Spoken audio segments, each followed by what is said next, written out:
Passé le portail de bois, on est accueilli par les frondaisons claires d'une glycine odorante.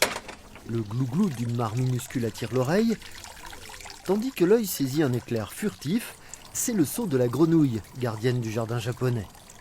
Depuis 4 ans, Frédéric Ravet construit peu à peu ce havre de paix, mais ce n'est pas pour lui.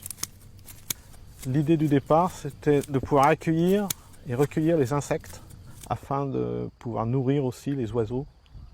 Donc il fallait créer des abris pour les oiseaux et respecter la diversité des plantes pour les insectes. Il y a beaucoup plus de vie. On l'entend déjà, le bruit des insectes. Quand vous passez dans les haies, dans les chemins, vous entendez vos insectes. Ce jardin est labellisé refuge LPO. Frédéric s'est engagé à respecter la charte de la Ligue de protection des oiseaux et observe le retour des mésanges, moineaux, chardonnerets, mais aussi éperviers, faucons, busards Saint-Martin et milans royaux. Une fois par semaine, je m'affaire pendant 1 heure à compter le nombre d'espèces qui viennent manger, qui sont au-dessus de mon jardin, aussi bien les oiseaux des jardins que tous les rapaces qui peuvent être aux alentours. Pour attirer ces volatiles, le jardinier choisit des plantes qui permettent de nidifier et des fleurs qui attirent abeilles et papillons. Ces efforts se payent en plénitude contemplative.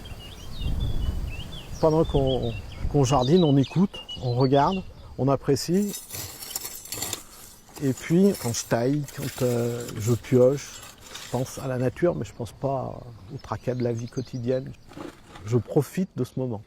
Et ça, c'est important, c'est un grand bonheur.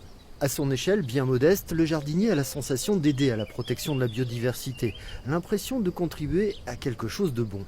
On est dans un monde où on fait disparaître tout le système local. Et mon but, c'est justement de pouvoir recréer cet équilibre. Il faudrait que tout le monde puisse faire ça.